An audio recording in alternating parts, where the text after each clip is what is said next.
Students, how are you students. आज हम लोग डिस्कशन करेंगे क्लास 9 के जियोग्राफी का चैप्टर नंबर 4 क्लाइमेट। एक्चुअली ये है थर्ड थिंग, क्योंकि तीसरा चैप्टर डिलीट कर दिया गया है ड्रेनेज, तो तीसरे की जगह पे ये तीसरा ही चैप्टर है। हम लोग पढ़ेंगे तीसरा, लेकिन एनसीईआरटी में क्लाइमेट को चैप्टर 4 पे रखा गया है। तो आज हम लोग डिस्कस करेंगे क्लाइमेट। क्लाइमेट को हिंदी में बोलते हैं जलवायु। क्या बोलते हैं? जलवायु। In the last 2 chapter you have read about the landform and the drainage of our country. पिछले जो चैप्टर हमने पढ़े हैं, जैसे फिजिकल फीचर्स ऑफ इंडिया पढ़ा हम लोगों ने, इंडिया साइज एंड लोकेशन पढ़ा, उसमें हम लोगों ने भारत के पूरे भौतिक स्वरूप, आकार, स्थिति, इन सब के बारे में पढ़ लिया। अब हम थोड़ा सा आगे बढ़ते हैं स्टूडेंट्स। हम लोग इसमें देखेंगे कि इस लेसन में हम लोग climate, weather, monsoon, climatic control, season, इन सारी चीजों के बारे में इस लेसन में डिस्कस करेंगे। तो सबसे पहले हम लोग देखेंगे कि स्टूडेंट्स, क्या आपने कभी फील किया कि मई जून के महीने में हमें बहुत ज्यादा गर्मी लगती है, लेकिन नवंबर दिसंबर के महीने में हम लोग रजाई ओढ़ लेते हैं, कंबल ओढ़ के सोते हैं? ऐसा होता क्यों है? ऐसा क्यों होता है? इन्हीं सारी चीजों के बारे में हमें इस लेसन में पढ़ना है। तो सबसे पहले हम लोग थोड़ा सा डिस्कशन करते हैं कि ये जो चैप्टर का नाम दिया गया है क्लाइमेट, एक्चुअली ये क्लाइमेट है क्या, इसको डिफाइन कैसे करें।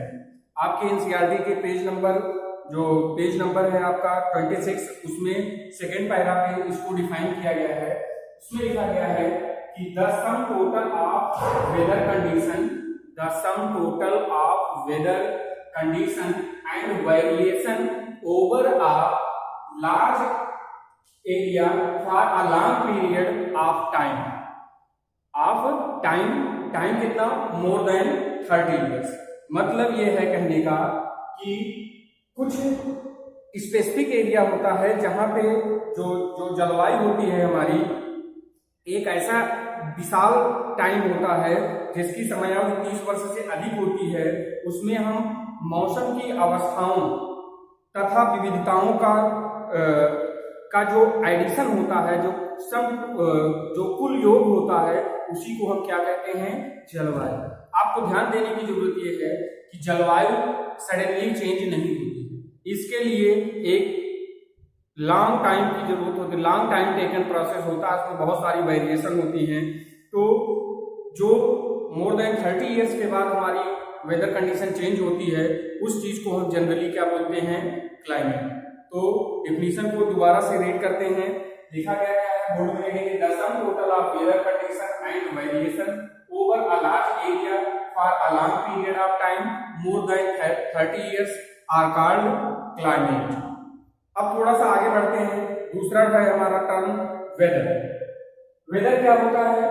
The state of the atmosphere over an area of फिर से देखते हैं, the state of the atmosphere over an area at any point of time. जो वेदर होता है हमारा, जो मौसम होता है, वो किसी भी समय किसी भी टाइम पे चेंज हो जाता है। जैसे हम अभी देख रहे होंगे, बात देखें तो धूप होगी, सडनली कुछ मिनट बाद धूप खत्म हो जाती है, बादल आ जाता है, क्लाउड आ जाता है। तो ये जो चेंजिंग होती है उसको हम क्या बोलते हैं? वेदर। तो 2 चीजें हमने देखी, क्लाइमेट और वेदर। क्लाइमेट जो होता है वो लॉन्ग टर्म प्रोसेस होता है, और जो वेदर होता है वो शॉर्ट टर्म होता है, बहुत कम समय में चेंज होता रहता है। स्टूडेंट्स, हम थोड़ा सा आगे बढ़ते हैं। इसमें लिखा गया है the world is divided into a number of climatic regions. जो विश्व को हम अनेक जलवायु प्रदेशों में बांट सकते हैं, या आप कह सकते हैं कि बांटा गया है। डू यू नो भारत की जो क्लाइमेट कंडीशन है, क्लाइमेट है, वो कैसी है? क्या हम इसके बारे में जानते हैं? शायद अभी आप नहीं जानते होंगे। तो इस रिलेशन के बारे में क्लाइमेट के हम इस लेसन में पढ़ेंगे। स्टूडेंट्स, इसमें दिया गया है do you no. Do you no में आप पढ़ेंगे तो उसमें एक टर्म आ रहा है मानसून। क्या रहा है? Monsoon. The word monsoon is derived from the Arabic word mausim. कौन सा शब्द? मौसिम। मौसिम शब्द से MAUSIM ये जो वर्ड है ये अरेबिक वर्ड है, मौसम शब्द से बना है, जिसको जनरली हम लोग हिंदी में प्रोनाउंस करते हैं मौसम। मौसम से बना है। मौसम refers to the seasonal reversal in the wind direction during a year. और इसी मौसम की वजह से जो हमारे यहाँ साल में कभी जो हवाएं चलती हैं, हवाओं के डायरेक्शन होते हैं, इसी से हमारा सीजनल रिवर्सल होता है। सर्दी आती है, गर्मी आती है, उसके बाद प्रेसिपिटेशन का टाइम आ जाता है। तो मानसून जो है, मानसून को समझने के लिए मानसून किस पे डिपेंड कर रहा है? विंड पे। किस पे डिपेंड कर रहा है? विंड की कंडीशन पे। और जनरली देखा जाए तो जो मानसून है, मानसून को जैसे भी हमने बताया, the word monsoon is derived from the Arabic word mausam which literally means season. Monsoon refer to the seasonal reversal in the wind direction during a year. अब स्टूडेंट्स हम थोड़ा सा आगे बढ़ते हैं। The climate of India is described as the monsoon time. हम भारतीय जलवायु के बारे में थोड़ा सा जानते हैं। अब जनरल में अगर पूछे कोई आपसे कि इंडियन क्लाइमेट कैसा है, तो हमारा आंसर क्या होगा? इंडिया की जो क्लाइमेट है वो मानसूनी क्लाइमेट है। मानसूनी क्लाइमेट है, मानसून क्लाइमेट है। कह सकते हैं कि हमारी क्लाइमेट का टाइप कैसा है, तो वो टाइप कैसा है? मानसून का। अब थोड़ा सा और आगे बढ़ते हैं।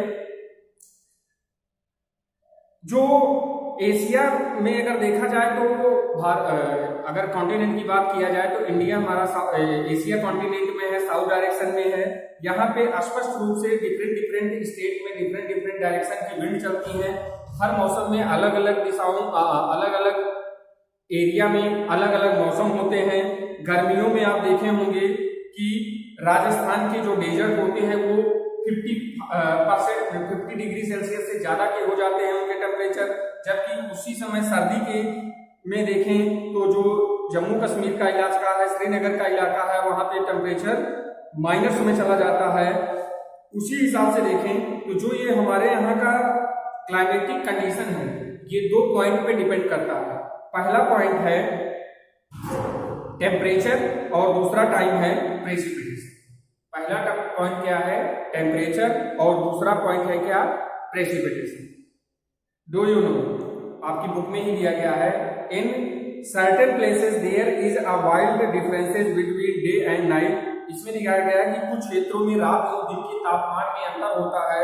शायद इसमें जो डिफरेंसेज होता है वो बहुत ज्यादा होता है। थार के डेजर्ट में दिन का तापमान 50 डिग्री, जबकि उसी रात यह नीचे गिर करके 15 डिग्री तक पहुंच जाता है। दूसरी ओर केरल या अंडमान निकोबार में देखें तो वहां पे दिन और रात का टेम्परेचर लगभग समान है। ऐसा क्यों होता है, इन सब के बारे में हमें समझना है। अब हम थोड़ा सा और आगे चलते हैं। Latest now look at precipitation. थोड़ा सा वर्षण के बारे में जानते हैं। There are variation not only in the form of a type of precipitation but also in amount and the seasonal distribution. हमारे यहाँ जो वर्षा होती है वो अलग अलग टाइम पे, अलग अलग जगह पे, अलग अलग समय पे होती है। ज्यादातर देखा जाए तो हिमालय का जो प्रेसिपिटेशन का अधिकतर एरिया है वो हिम के रूप में होता है, तथा कंट्री के शेष भाग में ये मुख्य रूप से होता है। जो हमारे यहाँ का एनुअल प्रेसिपिटेशन है वो देखा जाए तो बहुत डिफरेंस है। जो मेघालय का मासिनराम है वहां पे 400 सेंटीमीटर का प्रेसिपिटेशन हो जाता है, और लद्दाख देखिए या पश्चिमी राजस्थान में चले जाएं तो वहां पे यही प्रेसिपिटेशन जो मौसिनराम में 400 सेंटीमीटर का था वही वहां पे 10 से 50 सेंटीमीटर तक हो जाता है। मतलब मौसिनराम में 400 सेंटीमीटर और लेह, लद्दाख और वेस्टर्न राजस्थान में जैसलमेर वगैरह में 10 सेंटीमीटर प्रेसिपिटेशन रिकॉर्ड किया जाता है। लेकिन कुछ क्षेत्र जैसे जो हमारे सदर्न पार्ट में है, जैसे तमिलनाडु का जो अधिकतर एरिया है, यहाँ पे जो प्रेसिपिटेशन का टाइम है वो साल के अंत, मतलब कह सकते हैं कि अक्टूबर नवंबर का महीना होता है। पूरी बारिश यहाँ पे अक्टूबर नवंबर के महीने में होती है। जनरली हम अगर आगे पैरा में चलें तो जनरली जो हमारे कोस्टल रीजन्स हैं वहां पे टेम्परेचर में जो डिफरेंस होता है उसकी वजह से जो हमारी इंटरनल रीजन है वहां पे जो मौसम होते हैं वहाँ की जो ऋतुएं होती हैं उनमें अंतर हो जाता है। नॉर्थ इंडिया में देखा जाए तो जो प्रेसिपिटेशन की मात्रा है वो पूर्व से पश्चिम की ओर घटती जाती है। नॉर्थ इंडिया में कैसा होता है, पूर्व से पश्चिम की ओर घटती जाती है। और ये डिफरेंस जो है ये लोगों के जीवन में भी डाइवर्सिटी लाती है, जो उनके भोजन, वस्त्र, कपड़े, घर, इन सब चीजों में दिखाई पड़ते हैं। अब थोड़ा सा आगे बढ़ेंगे तो हमारा टॉपिक शुरू होगा क्लाइमेटिक कंट्रोल। हमारा टॉपिक शुरू होगा क्या, क्लाइमेटिक कंट्रोल। क्लाइमेटिक कंट्रोल को पढ़ने से पहले हम फिर से देख लेते हैं कि हम लोगों ने सबसे पहले क्लाइमेट पढ़ा, क्लाइमेट के बारे में जाने, फिर वेदर के बारे में जाना हम लोगों ने, फिर मानसून के बारे में, जो मानसून की डाइवर्सिटी है उसके बारे में हम लोगों ने जाना, और टेम्परेचर, प्रेसिपिटेशन, इनके डिफरेंसेस, डाइवर्सिटीज के बारे में हम लोगों ने अभी तक जाना। अब आगे चलते हैं क्लाइमेटिक कंट्रोल।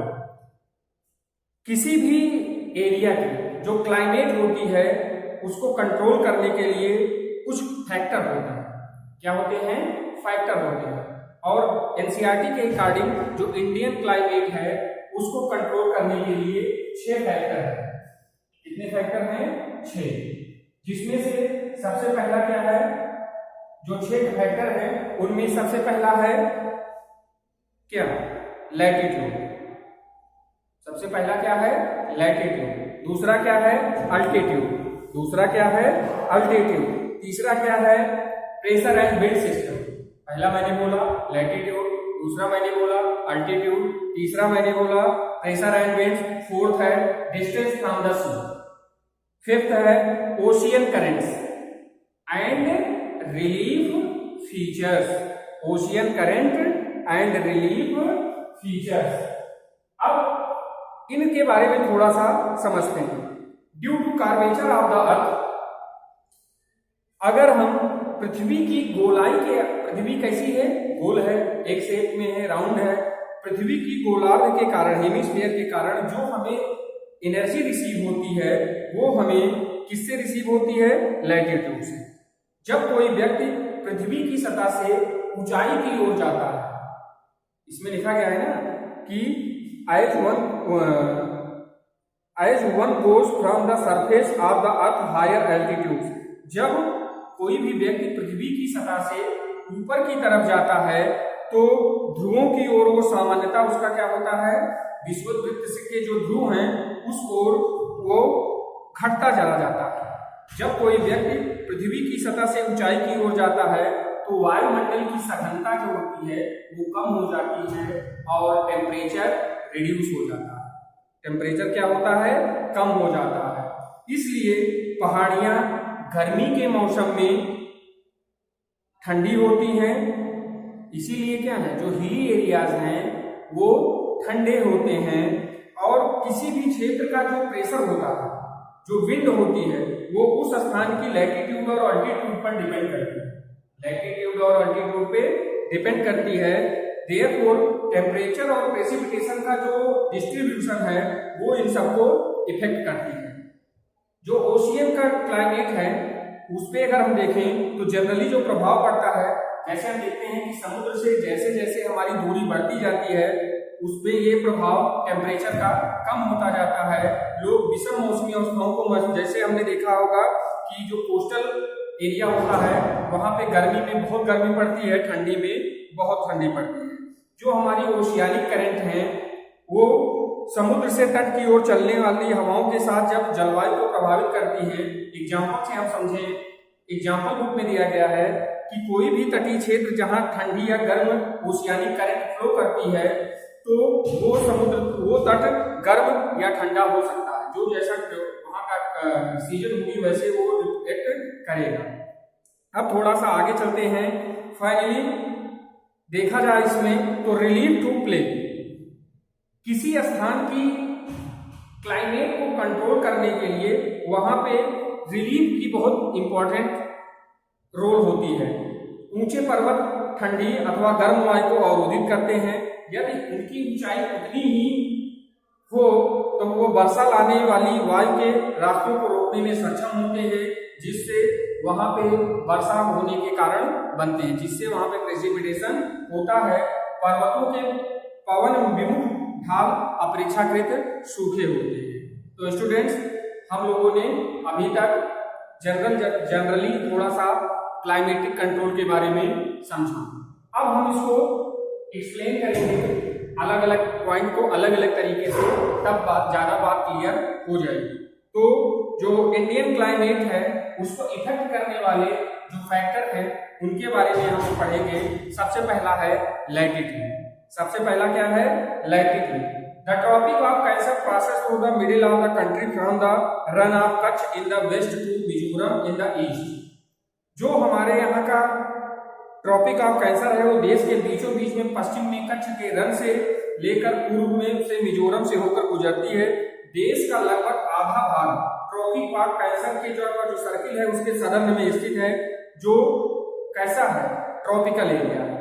जो कैसा एरिया है? ट्रॉपिकल एरिया है। और ट्रॉपिक ऑफ कैंसर के नर्दर्न में सब ट्रॉपिकल एरिया है। देयरफॉर जो इंडिया की जो क्लाइमेट है वो ट्रॉपिकल और सब ट्रॉपिकल है। ट्रॉपिकल और सब ट्रॉपिकल क्लाइमेटिक है। यहाँ पे हम लोगों ने अभी पढ़ा क्या? लैटिट्यूड के बारे में। इसके बारे में लैटिट्यूड के बारे में अक्षांश, लैटिट्यूड को हिंदी में बोलते हैं अक्षांश। अब दूसरा क्लाइमेटिक फैक्टर है अल्टीट्यूड। अल्टीट्यूड को हिंदी में कहते हैं क्या? ऊंचाई। अल्टीट्यूड को क्या बोलते हैं? ऊंचाई। भारत के नॉर्दर्न में आपने पढ़ा होगा, भारत के नॉर्थ साइड में हिमालय पर्वत है, जिसकी एवरेज हाइट इसमें दिखा रहे हैं आपकी बुक में 6000 मीटर है। भारत का जो कोस्टल एरिया है वो भी बहुत बड़ा है, जहां अधिकतम ऊंचाई जो कोस्टल एरिया की है वो लगभग 30 मीटर की है। हिमालय मध्य एशिया में जो आने वाली कोल्ड विंड है उनको भारतीय सब कॉन्टिनेंट में इंटर करने से रोकती है।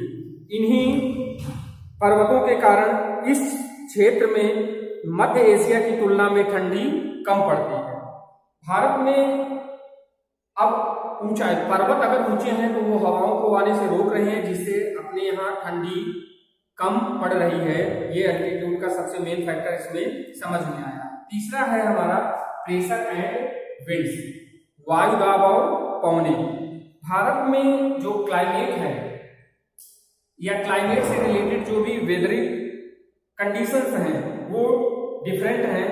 3 तरीके की हैं, आपकी बुक में दिया गया है। पहला है प्रेशर एंड सरफेस विंड्स, वायु दाब एवं धरातलीय पवने, pressure and surface wind. Second है अपर एयर सर्कुलेशन, मतलब ऊपरी वायु में जो ऊपर हवा चलती रहती है। तीसरी है हमारी वेस्टर्न साइक्लोनिक डिस्टर्बेंस, जो पश्चिमी विक्षोभ है और उसका जो उष्णकटिबंधीय साइक्लोन है, चक्रवात है। भारत जो है, भारत में डिफरेंट टाइप की हवाएं चलती हैं। एक नाम आपकी बुक में दिया गया है, India lies in the region of north easterly winds. Bharat उत्तर पूर्वी व्यापारिक पवनों वाले क्षेत्र में स्थित है, सिचुएटेड है। ये विंड नॉर्दर्न हेमिस्फेयर के में ओरिजिनेट होकर के सब ट्रॉपिकल हाई प्रेशर एरिया से हाई प्रेशर जनरेट करती है और देखा जाए तो सदर्न की ओर बढ़ती रहती है, जिनके और जब बहती रहती है तो वहां पे कोरियोलिस फोर्स की वजह से, किसकी वजह से? कोरियोलिस फोर्स की वजह से ये राइट हैंड साइड की ओर विक्षेपित हो जाती हैं, मुड़ जाती हैं और विक्षेपित होकर को वहां पे लो प्रेशर जनरेट करती हैं। दाहिनी ओर मुड़ जाती हैं और वहां पे लो प्रेशर जनरेट करती हैं। जनरली इन पवनों में ह्यूमिडिटी की मात्रा ज्यादा होती है, क्योंकि जो लैंड एरिया है वहां पे ये उत्पन्न होती हैं और बहती हैं। इसीलिए इन हवाओं के द्वारा वर्षा जो होती है कम, या इन पवनों के द्वारा ज्यादातर वर्षा होती ही नहीं है। अगर होती भी है तो ना के रूप में होती है। इस प्रकार भारत को एक शुष्क क्षेत्र हो जाना चाहिए था, लेकिन ऐसा नहीं है। क्यों नहीं? क्योंकि कोरियोलिस फोर्स की वजह से जब प्रेशर कम हो जा रहा है तो हवा का दबाव जब कम हो जा रहा है तो बारिश नहीं होनी चाहिए। लेकिन हम लोगों ने देखा है व्यवहार में कि भारत में जो हवा का भारत में जो वर्षा है वो इतनी भी कम नहीं है। अब हम थोड़ा सा समझते हैं कोरियोलिस फोर्स के बारे में। And apparent force caused by the earth's rotation, the Coriolis force is responsible for deflection winds towards the right in the northern hemisphere and towards the left in the southern hemisphere. This is also known as Coriolis force. पृथ्वी के rotation के कारण उत्पन्न जो आभासी बल होता है, पृथ्वी की रोटेशन की वजह से जो आभासी बल उत्पन्न होता है उसी को हम क्या कहते हैं, कोरियोलिस फोर्स कहते हैं। इस बल के कारण जो हवाएं होती हैं वो नॉर्दर्न हेमिस्फीयर में राइट ओर तथा सदर्न हेमिस्फीयर में लेफ्ट की ओर